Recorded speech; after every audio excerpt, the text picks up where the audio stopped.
Real quick, before we get into the episode, you're going to hear me talk about seed oils and omega-6 fatty acids. And I just wanted to put a disclaimer in the beginning of the episode because I goofed. The information I'm pulling from is actually from the omega-6 fats Wikipedia page. If you've ever done any sort of extended research query into any sort of topic using Wikipedia, you can understand how it can get really confusing really quickly. You can have a bunch of tabs open because you're trying to check their references and their citations. You got studies up and all this stuff. So somewhere along the way, I got pulled from the PUFA page, polyunsaturated fat and fatty acids, and pulled over to the omega-6 fatty acids page. And that's totally my fault. But that being said, omega-6 fatty acids are a major component of a lot of the popular seed oils that you may have heard of. Corn oil, 60% linoleic acid, soybean oil, 51% linoleic acid, sunflower oil, 65 to 75% linoleic acid, safflower oil, 70 to 80% linoleic acid, cottonseed is 52%, sesame oil, 45%, grapeseed oil, 70%.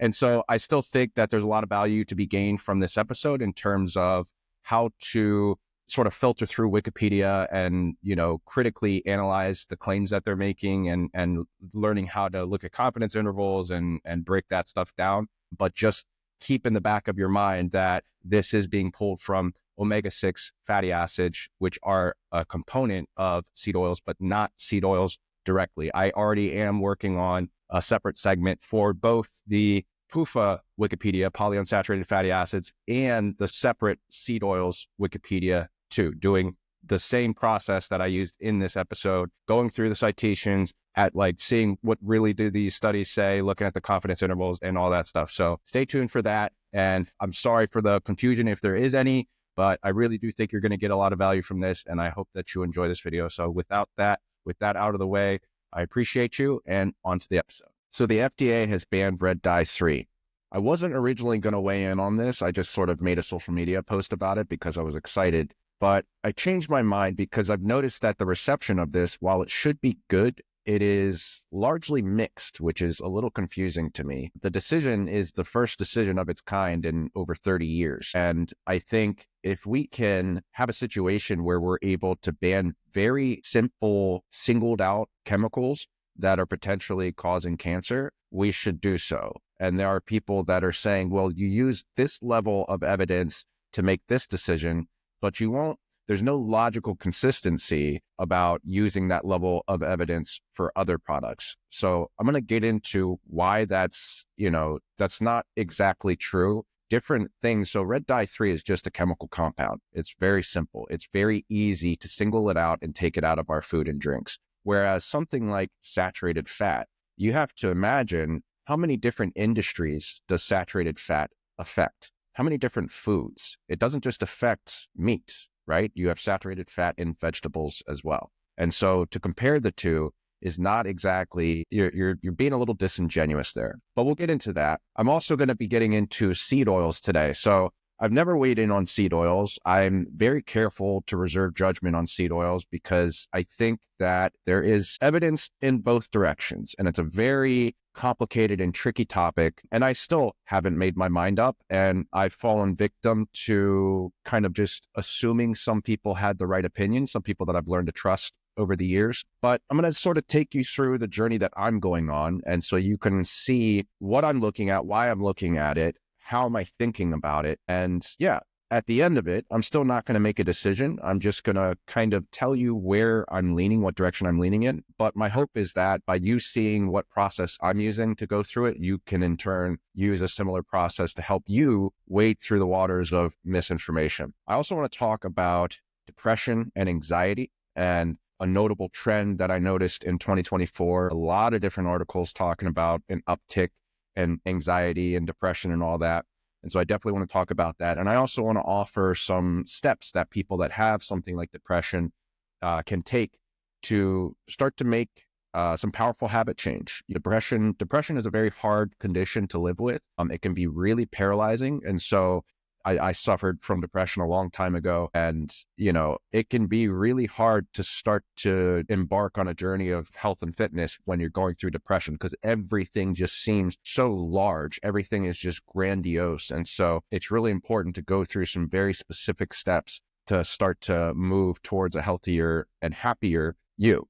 But we'll get into that. The Always Adaptive podcast, episode 10. I'm really excited to say that this is officially episode 10. I've released some bonus segments on Spotify and Apple and all that, but this officially is the full episode 10. So I'm very excited. I made a post a while ago about how, 90% of podcasters quit after the first 3 episodes. And so I'm well past that point. I have a really cool interview with a friend of mine, Margot, coming up as well. And I've got some other people that I'm hoping to get on soon, in talks with them. So yeah, we're not slowing down. We're going to keep churning these out, and I'm super excited. But if you're interested in coaching inquiries, you can email me at randall@alwaysadaptive.com. My website is alwaysadaptive.com, and you can find me on all social media. If you just type in Always Adaptive, I should pop right up. But make sure, if you like this podcast, if you like the video, wherever you're listening, whatever you're watching, make sure you like it and subscribe. And please leave me a review or a comment or something letting me know what you thought. I'm always looking to improve. And so if you leave me some comments about maybe something that I said, I always love a good discussion as well. With that out of the way, let's move on to the first topic.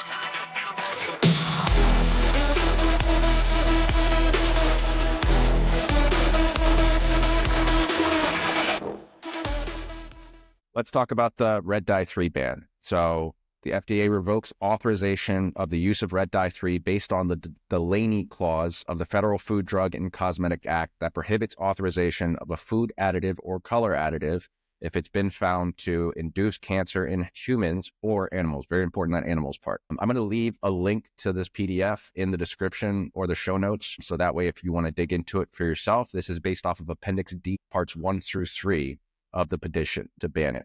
So just some key points. We'll go through a quick overview. The FDA examined the effects of FD&C red number 3 on rats in 2 major studies conducted in the early 1980s. The studies aimed to assess potential carcinogenic effects by varying the percentage of red dye number 3 in the diet. Why do that? They're trying to find if there's a dose-dependent response or a linear response. So like if you start off with just a little bit, does it cause a little bit of cancer? And as you increase, does it cause an increasing amount of cancer? So that's why they designed it that way. But the dosage levels, so the study number 1, this was 1981. The rats were fed diets containing 0%, 0.1%, 0.5%, and 1% red 3. And the findings were female rats in the 0.5 and 1% groups showed increased thyroid gland weight compared to controls. And FDA found a statistically significant increase in thyroid follicular cell adenomas and carcinomas in male rats across the 0.1%, 0.5%, and 1% groups. So a linear increase. That's that dose-dependent response that I was talking about. Adenomas and carcinomas, those are tumors. Study number 2, this was done in 1982. Basically, to confirm that dose-dependent response, they wanted to revisit the topic and give a really high dose. Instead of 1%, they went all the way up to 4%. And the findings of that were that the male rats in the 4% group showed significant thyroid gland enlargement. Follicular cell adenomas, 20.6% of rats in the 4% group had these benign tumors compared to only 1.5% in controls. And then 7.4% of rats in the 4% group developed thyroid cancer compared to only 1.5% in controls. There was also an increased incidence of thyroid follicular cell hyperplasia, precancerous growth, and slightly higher occurrences of parafollicular C-cell tumors in the 4% treated group. These studies led to concerns about these cancerous findings, but people have been contesting these results for a really long time. And so I think this is important because this is the first decision we've had of this kind in about 30 years. So I think this is a testament to RFK Jr. He said he was going to go after this type of stuff, and boom, before he even gets situated, the FDA announced that it was going to be going after this, and they did indeed go after it, and they did indeed ban it.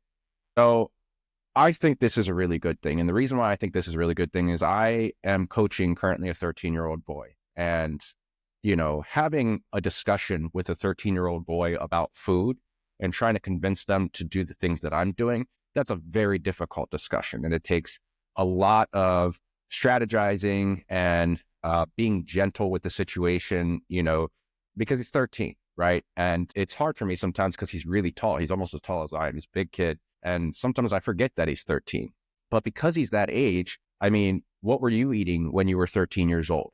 probably a bunch of junk. I know I was, there was nothing but junk in the house. And so having a conversation with him about this stuff is really important. And just talking to him about looking at ingredients of the foods that he's eating, which he already does do that. And even his mother has made some comments about how proud she is of him, because he's really like, anytime he's about to eat something, he's looking at the back of it and looking at the sugar content and all that stuff, which is great. And so I think knowing about findings like this are important so that I can continue to educate him and people like him, because I'm sure he would prefer not to eat something that potentially causes cancer. And he was eating Jell-O, and they actually just found that. So I had a conversation with both him and his mom, and one of the things he was eating was red Jell-O, and that has red dye-3 in it. And so, you just never know. And I think it's best anyways to look at the ingredients and look out for dyes, because this brings me to the Fruit Loop story. I'm sure you remember back in the day, RFK Jr. got into some trouble about the New York Times said something about Fruit Loops. I don't have the story on hand,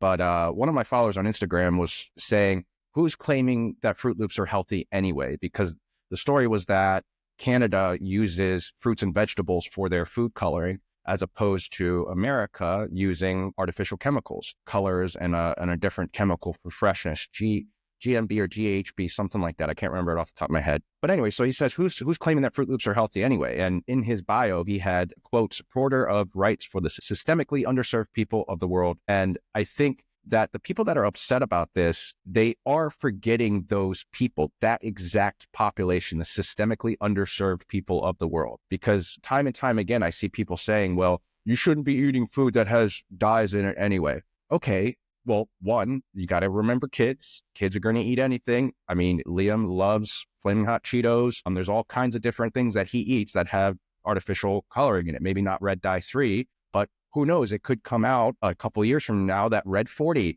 causes cancer, or yellow, or any of these different colors. And so, you're not thinking about kids. And also, you're not thinking about people that are on food stamps, people that don't have enough time to cook fresh meals. Maybe they were working 2 jobs. They're a single parent, single mother, single father. They have a couple kids, and their kids, they have to work 2 jobs. So their kids kind of have to fend for themselves a little bit. And so they keep a lot of processed, boxed food on hand. Those are the people that ultimately are going to benefit from this type of stuff. And don't get it twisted. This is just the beginning. RFK Jr., I don't think he's going to slow down after this. He has made a vow, and I think this is just a sign of things to come. And so if we can help out the underserved people of the world by improving the quality of their food, decreasing their risk of contracting certain diseases, cancer and stuff, why would we not do that? I don't understand this sentiment. But one of the people that I follow really disappointed me. Just going back to it seems like people have a problem with this. He made a post of a couple memes, and it says MAHA, which is Make America Healthy Again. And that's the RFK Jr. version of MAGA. MAHA, when a rodent study says an artificial food dye causes cancer. And it shows someone smiling saying, see, I told you. And then underneath of that, it says MAHA, when a rodent study says saturated fat causes cancer. And it shows someone really angry and he's red. It says, stop cherry picking data. And in his post, he says, big win today for politicians who get to kick our actual problems down the road a little longer and distract us from conversations that address how deeply institutionalized our public health problems truly are. Thanks for nothing, morons. Now, perhaps he just has a contrarian, maybe he's just a contrarian in nature. I definitely think this is good. I think him and I got into a little bit of a back and forth in his comment section, and I do understand where he's coming from. His ultimately at the end of it, because I was like, what is your intent with this post? Like, okay, you don't think it's a good thing, so what do you want? What are you talking about? Because there's always got to be some underlying what is motivating you to make this post? And he said essentially that he wants all of the money that went towards studying this little chemical compound should go towards things like kids' lunches. And that I wholeheartedly agree with. Because again, I talk to Liam about food all the time, and I'm, asking him what he's eating for lunch and stuff at school. And it's always terrible stuff. It's pizza, it's fried chicken sandwich, French fries. The fruit that they have isn't fresh, it's soggy. They'll have old sugar cookies and stuff and chips and stuff.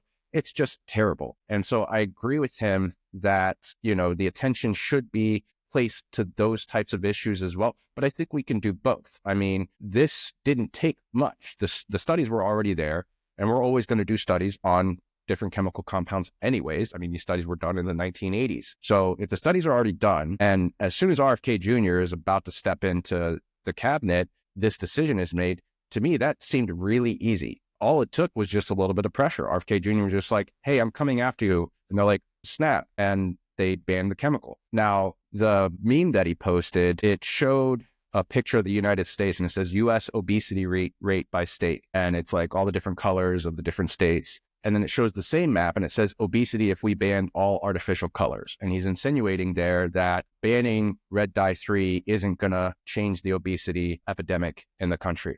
And I agree with that. But if we can save lives by maybe stopping people from getting cancer because they're eating processed foods, why would we not do that? I'm not really sure why there's like a separation there. Now, the other meme mentioned saturated fat, and that to me was really strange because, as I said in the intro, it's one thing to try and ban one simple chemical compound, right? You can really single that out. It's not going to affect many different industries. In fact, it might help other industries because other industries are going to step in and try to create a dye that's made out of fruit, right? So as one gets taken out, another one steps in to fill that void because the foods are still going to have coloring, just like the Fruit Loops from Canada still are colored. They're just colored with fruit. But saturated fat, let's talk about saturated fat. Saturated fat is found in so many different things. So, he's saying stop cherry picking the data when it comes to saturated fat in the rodent studies. Okay, let's say we go after saturated fat. How many different industries would that destroy?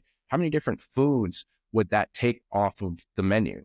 I mean, you're not just talking about meat. I mean, it would get rid of all meat, right? It would get rid of avocados. It would get rid of certain nuts and seeds that have saturated fat. I mean, different cheeses, like the whole dairy industry would be screwed. And so I think it's just not the correct comparison. I get the sentiment, but to talk about saturated fat in that way just doesn't make a lick of sense to me. That would be devastating if we decided to go after saturated fat in that way. So I think people just need to keep in mind, as I said earlier, that the people that are going to benefit from this are kids and the systemically underserved people of the world, people that are single parents, people that are working multiple jobs. They don't have time to cook fresh cooked meals for their kids. Their kids are fending for themselves. That population is ignored. Okay. So if you're really claiming to be for those people, then be for those people, take the win, even though it's not a huge win, it's still a win. And hopefully it's a sign for things to continue to move in that direction. So seed oils, I wanted to show you guys sort of my process of digging into scientific research and trying to formulate my own opinions about things. Seed oils has been one of these things that I've had a really hard time formulating a firm stance on because there's just the amount of research on it is, to be frank, it's overwhelming. There's a lot. And what has ended up happening to me over the years is when you follow specific influencers that are very smart, they start to build evidence with you. So you might find a PhD in something or a professor or a YouTuber or someone that they talk about scientific topics. And when you first see them, they'll make a claim about something and you'll fact check it and it'll be fact check correct. What they said was true. And so in the beginning, when you first find an interview like that, you're probably going to fact check them more and more frequently. So like some of you that are new to my channel probably fact check me. When I say something, you probably go online and search it, as you should. That's what you should do.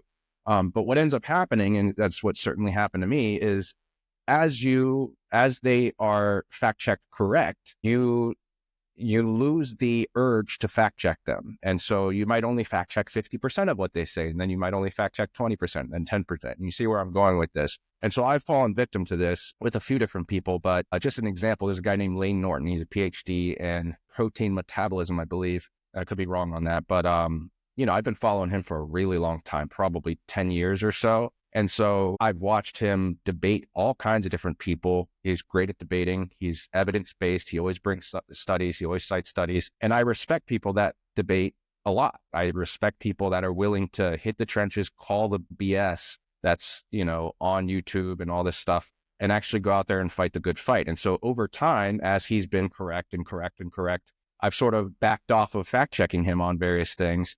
And one of the things is seed oils and PUFAs, polyunsaturated fatty acids. And so I started digging in again, and I can't remember why, but I came across a Wikipedia article And it just spurred me to just start digging into it again. Just, this is interesting. Let's take another cursory glance at what's going on here. And that way I can actually form an opinion, because I have ulcerative colitis. So my chance of getting cancer, colon cancer, is like 3,000% higher than most people. And so it's important for me to be looking at this stuff and trying to make an informed decision about, should this be in my diet, yes or no? Because I still do eat PUFAs. And so I wanted to take you on a journey through my process. And no, I'm not going to formulate an opinion in this podcast. I'm just going to point out some things that I've found and kind of show you what I'm looking at, what is the process I'm going through, what are the red flags that I'm finding, and help you potentially after this podcast. You can go on your own research journey and try to find out things for yourself. But before we get into it, there's something I want to explain. There's something called confidence intervals. So when you look at a study, especially like meta-analysis, that's like a study of studies, it has a bunch of studies in it, there will usually be some sort of range for the relative risk ratio. And what that might look like is 0.89 to 1.10 or something like that. And so because it crosses 1, it's not 0.89 to 1, it crosses over 1, or it's not 1.10 to 1, it crosses over 1, that would be declared not statistically significant. So when you see those ranges, it's very important to look at those, because one thing that ends up happening is they'll say if it crosses 1, it's not statistically significant, but it might be 0.99. And I'm going to show that to you here, that's exactly what some of the stuff that I found that I would not have known. I would have just taken people's words for it. And that's what happens with Wikipedia. We're going to be looking at Wikipedia here because I think most people, when they hear things, like a lot of people use Wikipedia for a lot, and they think that Wikipedia is like some authority when it comes to information, when it's not. Wikipedia is dripping with bias and people cherry pick things all the time. And so it's very important that when someone makes a claim on Wikipedia, look at the citation, go read the study and see what else the study says, because they will make one claim and then cite one study for that, make another claim and cite a different study for that. But the first study that they cited might refute the claim of the second study that they cited. So you have to dig into all of it. But so confidence intervals, that's a very important topic I want you to keep at the back of your head as we go through this. So I just looked up omega-6 fatty acids on Wikipedia. So this is that topic. That is that Wikipedia page that this comes from. So I'm just going to tell you about, when it comes to safety, what Wikipedia had to say. 2018 review found that an increased intake of omega-6 fatty acids reduces total serum cholesterol and may reduce myocardial infarction, that's a heart attack, but found no significant change in LDL cholesterol, bad cholesterol, and triglycerides. A 2021 review found that omega-6 supplements do not affect the risk of cardiovascular disease, morbidity, and mortality. A 2023 review found that omega-6 polyunsaturated fatty acids are associated with lower risk of high blood pressure. Omega-6 fatty acids are not associated with atrial fibrillation. A review and meta-analysis of observational studies by the World Health Organization found that higher intakes of omega-6 are associated with a 9% reduced risk of all-cause mortality and a 31% increased risk of postmenopausal breast cancer. The increased risk of breast cancer has not been confirmed in randomized controlled trials. So I'm going to break that whole section down into specific quotes that it's making, and then we're going to go to the study that it's citing and break down the whole thing, not just the single claim that they're saying on Wikipedia, so you get an understanding of what I'm talking about here. So the first quote is, a 2021 review found that omega-6 supplements do not affect the risk of cardiovascular disease, morbidity, and mortality. Okay, so we're going to go to that study. The study is entitled Omega-6 Fatty Acids and the Risk of Cardiovascular Disease, Insights from a Systematic Review and Meta-Analysis of Randomized Controlled Trials and a Mendelian Randomization Study. Breakdown of the study. Cardiovascular disease, we'll start there. So we had slightly reduced risks of cardiovascular disease events by 6%. So relative risk ratio of 0.94. And I'm going to put these numbers up on the screen for you so you can follow along. Cardiovascular disease deaths, relative risk ratio of 1.06, meaning a 6% higher increase, but not statistically significant. So I mentioned confidence interval earlier. And so because it's 0.73 to 1.55, it's crossing 1, which declares it not statistically significant. What you would want it to be is, if it was reduced risk, then the whole ratio would be under 1. And if it was an increased risk, the whole ratio would be over 1. So it might be 1.10 to 1.55. And then the actual number would be somewhere in the middle of that ratio or anywhere along that number. But you could just say, you could use median just to be easy. So the next one, coronary heart disease, relative risk of 0.84. So a 16% reduced risk of coronary heart disease events.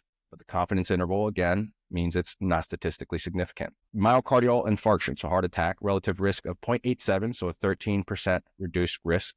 But it's not statistically significant because it crosses 1, even though it just barely crosses 1. Now, stroke, and this is the one that I want you to remember because we're going to come back to this in a moment.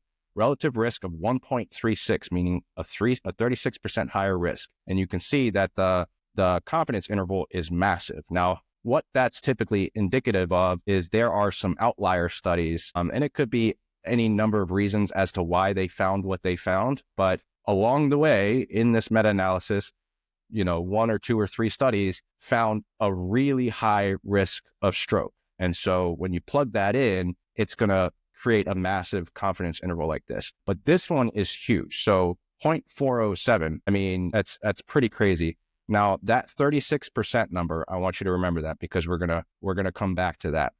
So the next quote, a 2018 review found that an increased intake of omega-6 fatty acids reduces total serum cholesterol and may reduce myocardial infarction, heart attack, but found no significant change in LDL cholesterol and triglycerides. And this comes from a Cochrane review entitled Omega-6 Fats for the Primary and Secondary Prevention of Cardiovascular Disease, Hooper L. 2018. I'm just using their own citations. Remember that. I'm not going off and looking up other things to try and refute it. Whatever they're citing, I'm reading that study. So all-cause mortality, let's start there. So we have a relative risk of 1, so no clear effect, right? And the confidence interval, 0.88 to 1.12. And 1 is right smack dab in the middle of that. So cardiovascular disease events, relative risk of 0.97. So omega-6 fats may slightly reduce the risk of cardiovascular events, but the effect is uncertain because the confidence interval is not super wide, but it crosses 1.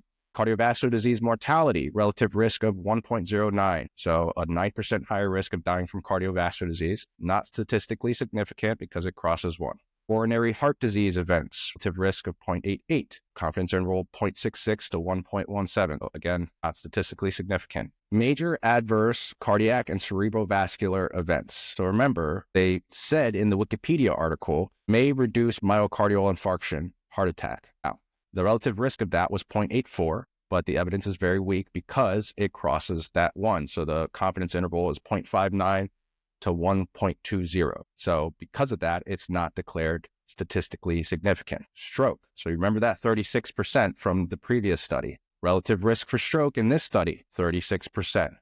Relative risk is 1.36 with a confidence interval, a massive 0.45 to 4.11. Now, my question is, so that's declared not statistically significant because it crosses 1, which fair. Okay. But why did the Wikipedia article say that it may reduce myocardial infarctions, heart attacks, when that also was not statistically significant? Doesn't that seem like cherry picking to you? That they would include that in the Wikipedia article, but they would not include may increase stroke in the Wikipedia article when 2 of the studies so far that they've cited, remember, this is them citing it, not me, it's kind of funny that it's 36% for both of them. Like with such a wide confidence interval for both of those studies, the likelihood that both of them would be 36% is pretty crazy. But it doesn't seem fair for them to include in the Wikipedia article that it may reduce heart attacks and not say that it may increase stroke when 2 of the studies are saying that. The lower bound suggests 55% lower risk of stroke, and the upper bound, 4.11, suggests a 311% higher risk of stroke. That's huge. Yes, there's a lot of uncertainty there in that confidence interval, but it's still extremely significant. And for us to make bold claims like seed oils are safe when this data exists, blows my mind, man. It really does. So we have 2 studies with a relative risk of 36%. The first one, confidence interval 0.45 to 4.07. And the other one I just cited, 0.45 to 4.11. Pretty crazy stuff. Anyways, the last one that I was able to get onto, because keep in mind, this stuff takes a lot of time. It takes a lot of time to break down studies and really dig into statistics and like think about it too. That takes a lot of mental energy as well. So the last one we're going to go over is Wikipedia says the increased risk of breast cancer has not been confirmed in randomized controlled trials. And that's based off of the citation they provided was entitled Omega-3, Omega-6, and Total Dietary Polyunsaturated Fat on Cancer Incidence, Systematic Review and Meta-Analysis of Randomized Trials, British Journal of Cancer. So some of the things that they were looking at in this study were omega-3 fats in the form of alpha-linolenic acid and long-chain omega-3 fatty acids. Alpha-linolenic acid is short-chain fatty acids. Did I say amino acids? I meant to say fatty acids. Anyways, ALA is found in plant-based foods like flax seeds, chia seeds, walnuts, canola oil, and long-chain fatty acids are predominantly found in fatty fish, fish oil, and algae. Cancer diagnosis is the first thing we're going to start with. So no significant effects, confidence interval, pretty narrow, 0.98 to 1.07. So a 2% increase is possible. Cancer death, relative risk of 0.97, so a 3% reduction. Confidence interval crosses 1, not statistically significant. Breast cancer diagnosis, 1.03 relative risk. Confidence interval 0.89 to 1.20, crosses 1, not statistically significant. Long chain fatty acids, omega-3 fatty acids, relative risk 1.10, pretty wide confidence interval. Oh, let's see, here's 0.97 to 1.24. Now, they say that it's not statistically significant. That is significant, 0.97. So I could understand if the confidence interval was, let's say it was like 0.89 or 0.85. That's pretty far away from 1. But 0.97 is actually very close to 1. So you could realistically take the 3 points that it is away from 1 and just subtract that from the 1.24. So you'd end up with 1.21. And then that's where your range would be, 1 to 1.21. That's how close to 1 it is. So it doesn't make sense for them to declare that not statistically significant. And then also that was for prostate cancer risk for long chain fatty acids, omega-3 fatty acids. For alpha-linolenic acid, the relative risk was 1.30, which was a 30% higher risk. Now, not statistically significant. So that's a really wide range right there. But still, I mean, that's a pretty high relative risk. The thing that I don't like is like when people hear not statistically significant, they just sort of dismiss it. Like, oh, okay, well, I could just forget about that. False. It's still significant. What it means is that it's not declared safe. It's also not declared bad. What it means is we need more information, right? We need to keep looking at it instead of saying, oh, the vast majority of studies say this or this, that, and the third.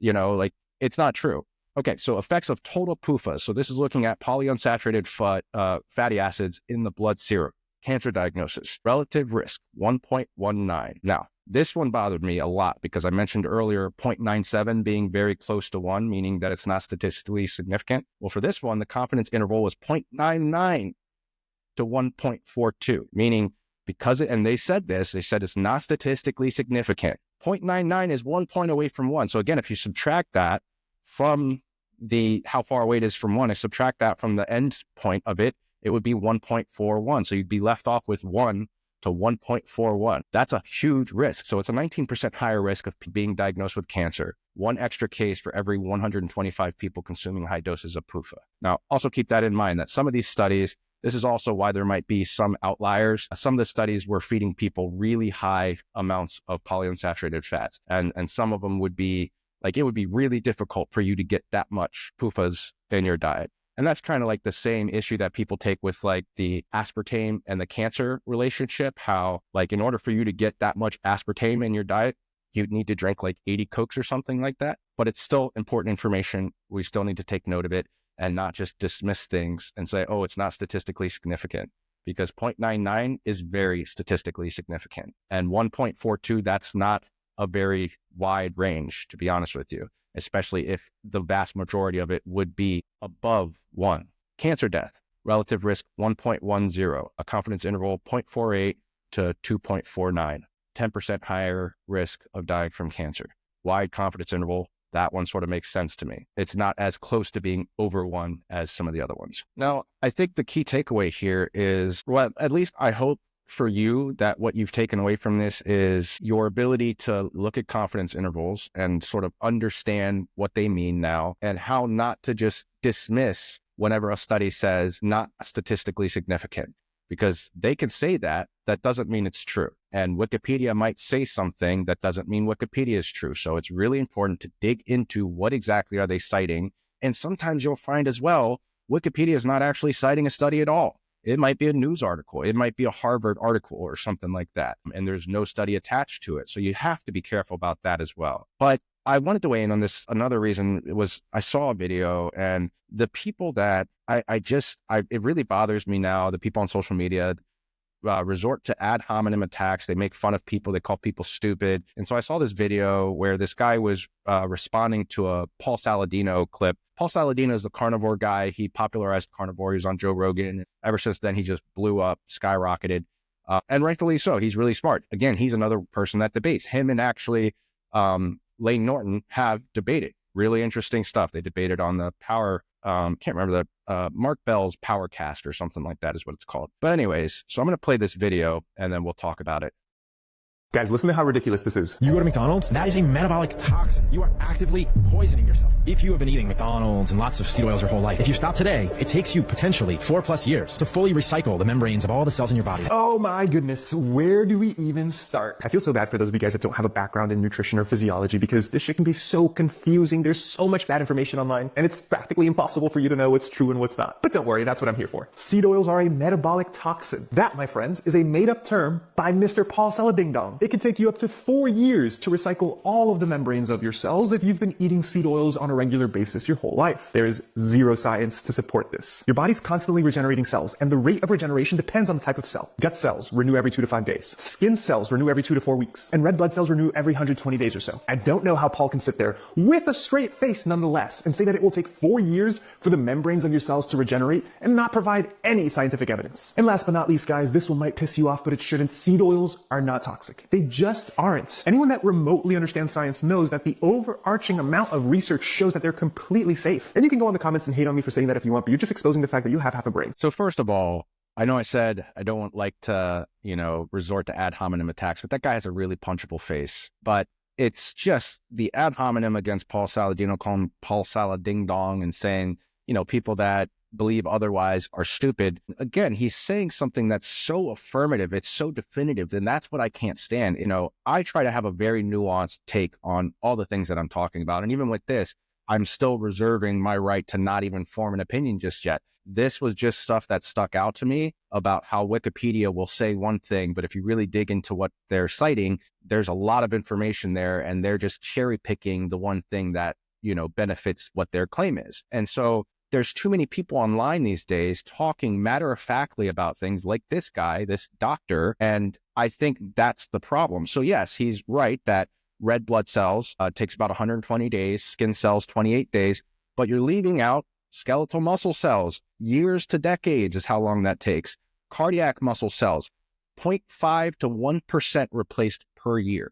So a very slow process. So again, he used ChatGPT probably. He probably listened to that clip by Paul Saladino, did a quick ChatGPT. I used ChatGPT, found that stuff, but ChatGPT didn't give him all the information. All the information would include skeletal muscle, cardiac muscle. I mean, there's all kinds of different cells. He's right. And so there isn't like a definitive time period, but Paul's not wrong in saying that your body takes years to replace all the cells. You have a lot of muscle on your body. Like, think about that for a second. There's a crap load of muscle on your body. That's going to take a really long time, potentially years, to replace all of those cells. PUFAs and other fats get incorporated into the cell membranes of those cells. So Paul's not wrong. And so for him to just like make fun of him and then talk matter-of-factly about how seed oils are safe and all this stuff, it's silly to me, man. We need more nuance. We need more people being respectful, having respectful, open dialogue, open debates, not just reaction clips. And reaction clips, they don't ever respond anyway. It's like you make a reaction clip and they may see it, they may not. I mean, someone like Paul Saladino, he's so popular. The likelihood that he's, going to actually look at that it's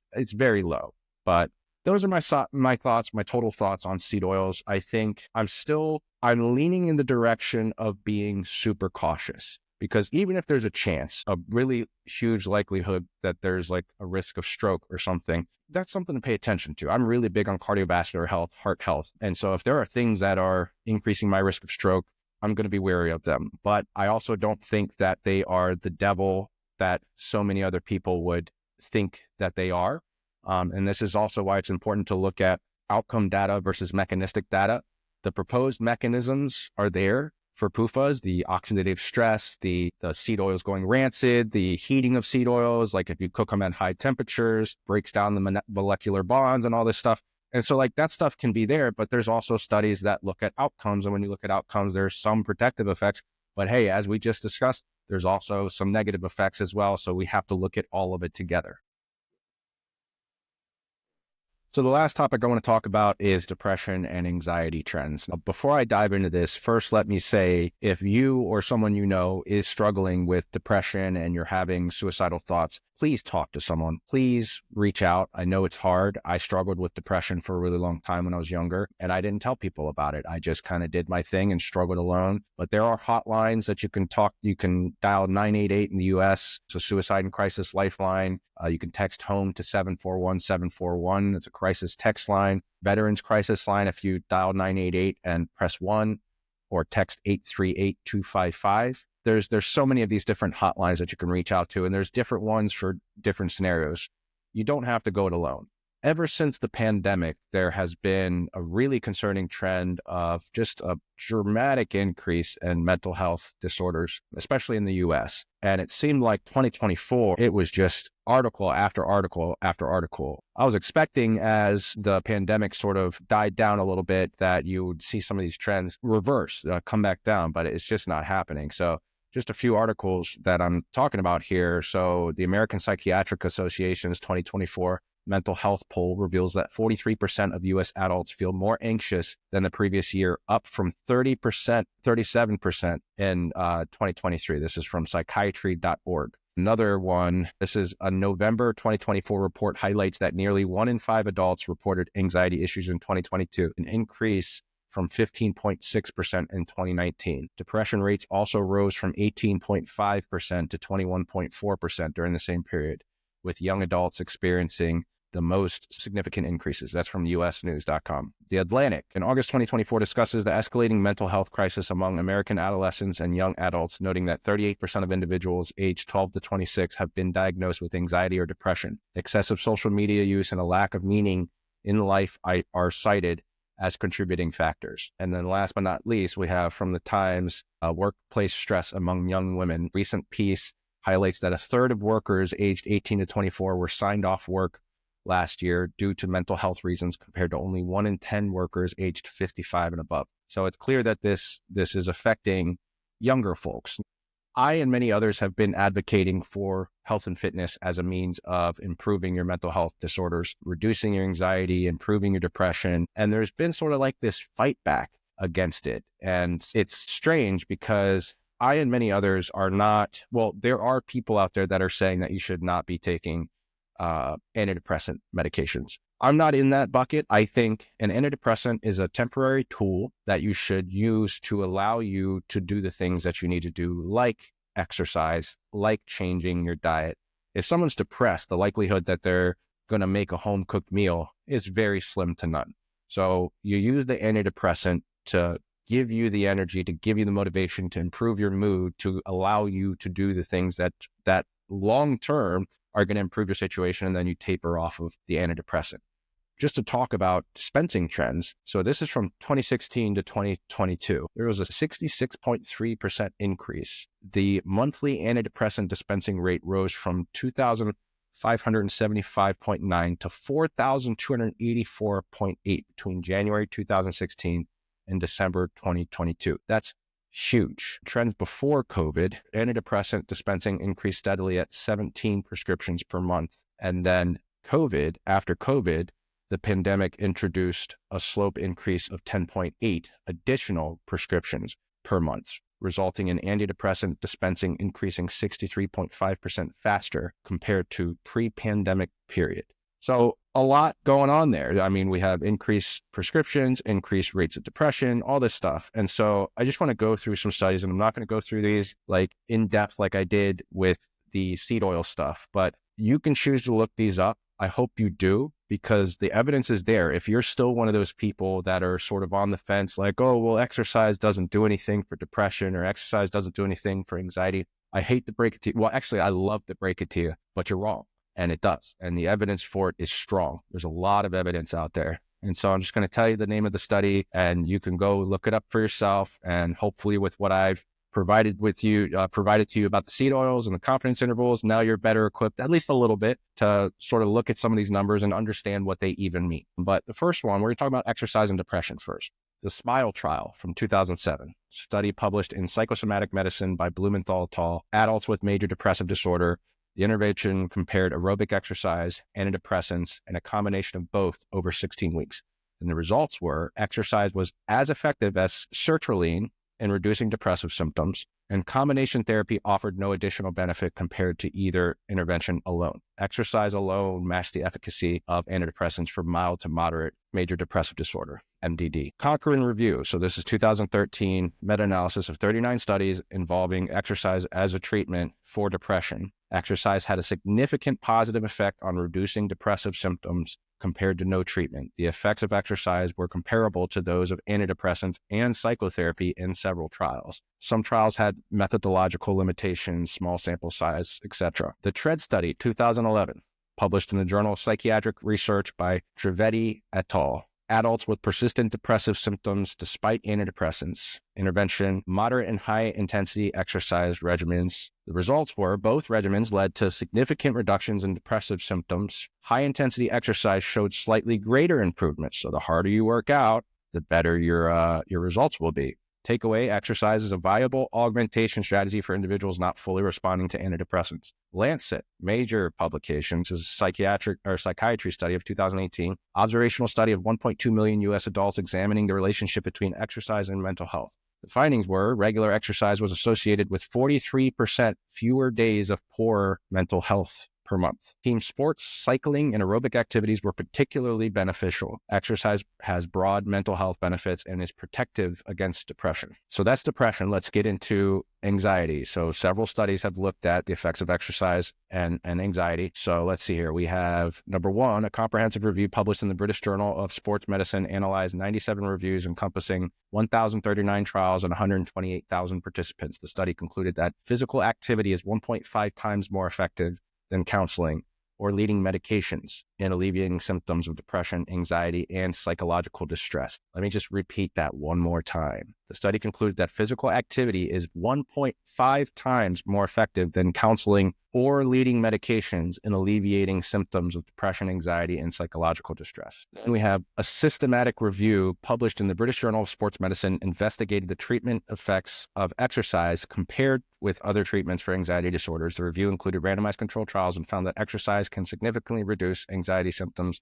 serving as a viable alternative or complement to traditional treatments. So why does exercise have a powerful effect? So some of it has to do with neurochemical effects like dopamine or serotonin or anything. Now, let's just talk about dopamine. Let's say you smoke a cigarette or do any other drug that you shouldn't be doing, that's going to spike your dopamine, and then there will be a sudden drop of dopamine, which will go below baseline. And that is sort of painful to the body. Whereas like with exercise, you'll have a spike in dopamine, you'll have a spike in serotonin and all this good stuff, but it tapers off over a very long time. So the amount of time that you're feeling good is massive, and that allows you to have energy. I mean, one of the things I notice is this is why I work out first thing in the morning, is that workout, as long as I don't train too hard where I'm like dragging ass walking out of my office, if I work out just the right amount, I am pulsing with energy. I have so much energy. I'm nice and alert and I'm speaking well and all this stuff. And whereas if I don't do that, if I work out at night,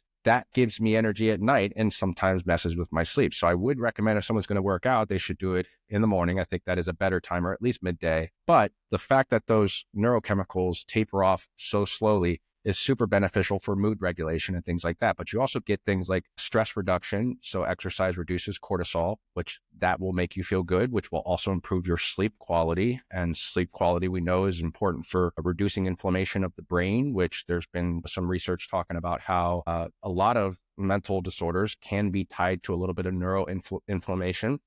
Now, I'm not saying that definitively, but sleep is essential for managing anxiety symptoms. So how do you start? I just want to give you a couple practical steps here. There's a really good book called Atomic Habits by James Clear. If you have not read it, I really recommend that you read at least the first fifth of it or the first, eighth of it.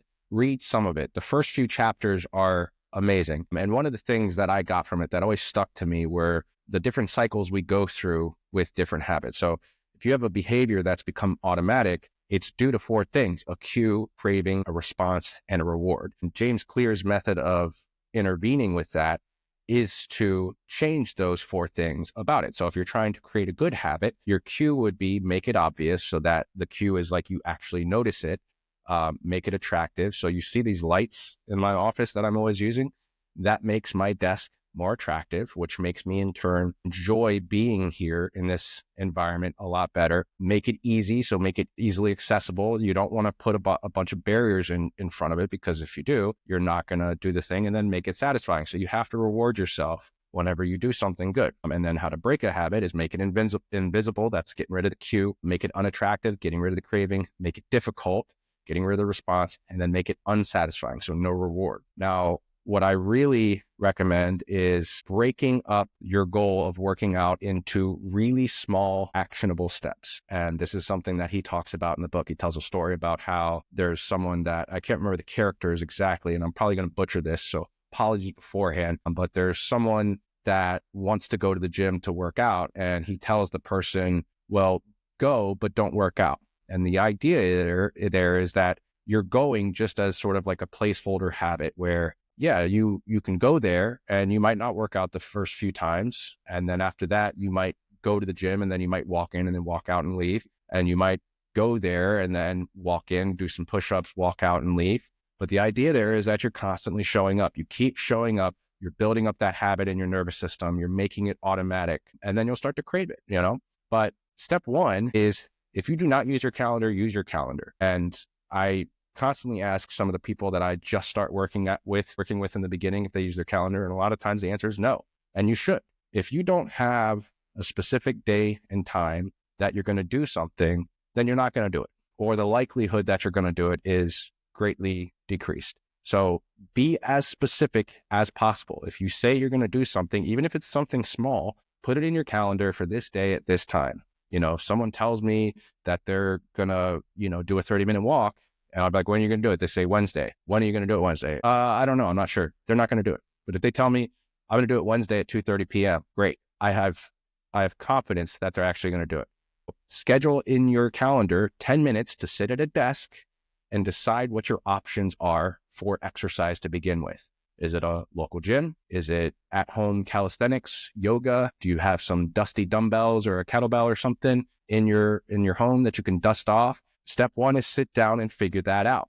Just 10 minutes, no longer, and you're not working out. You're not even worrying about working out right now. You're just trying to figure out what you have access to. Then, once you've done that, schedule another 10-minute block at the same time. The more you can line these up to be very similar to one another, the better, because you're going to reinforce that habit. Schedule in your calendar 10 minutes to figure out what movements or workouts you will do. Again, you're not doing the workout. You're not actually doing the movements.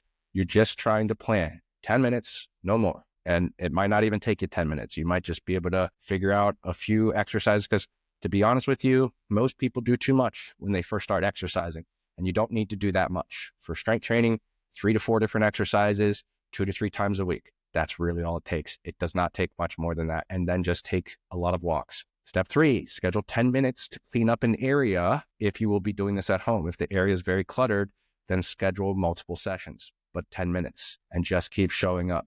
Just show up. That's all. And if it's a really big mess, then as Jordan Peterson talks about, make it so small that it's something you would actually do. If it's an entire room, start with just the corners. They're like a pile of boxes in the corner that's really catching your eye.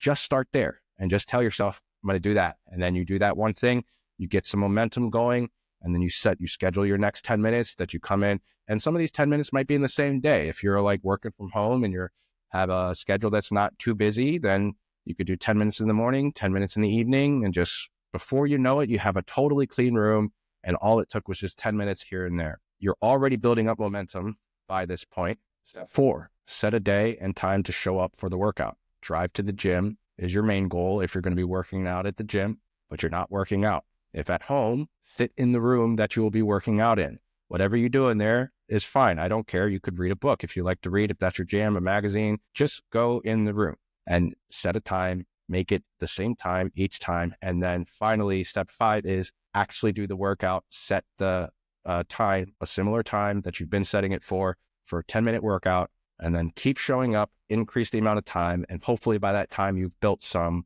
momentum, you've built the habit of showing up, you've made it attractive, you've put some lights and some decorations and stuff in there. Maybe you have some workout clothes. That's something I really recommend as well. Start to invest in some workout clothes, some workout shoes.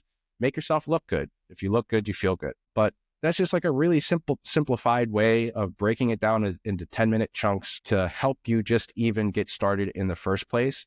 Because I know that's the hardest part, is just like even the thought of starting can be really overwhelming for some people. So I really hope that helps. And again, if you're struggling with depression, reach out to people. There's a ton of hotlines that you can reach out to just, if you have friends, lean on them. I mean, I tell my guy friends all the time, lean on me. I'm here for you anytime you need, day or night, give me a call, whatever. If you need me to just shut up and let you talk, I'm 100% down to do that. And I try to push myself to do that as well. I'll call people when I find myself falling back into unhealthy cycles of something bad happens to me and I find myself kind of burying it down inside. I'll intervene and be like, no, this is bothering you, call someone. And I'll call someone and I'll tell them about it. And then it feels better, because if you don't talk about it, it's inevitably going to come up later, right? And it's going to come up in a way that you can't control. It might come up as an argument. You might yell at someone because something deep down inside is really bothering you that you should have talked about a few months ago, but because you didn't, it built up, and now you're lashing out.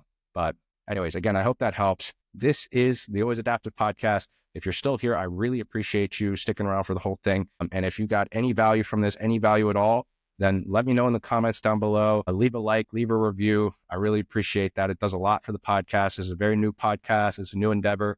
And I'm really enjoying the process, and I'm hoping to keep going. So the more feedback you give me and the more engagement you give me really helps out in a really big way. The algorithm will start to push it out to other people. But if you're interested in coaching, you can email me at randall@alwaysadaptive.com. And my website is alwaysadaptive.com. And you can find me on all social media. If you just type in Always Adaptive, I should pop right up. But again, thank you for listening and watching, and I will see you at the next one.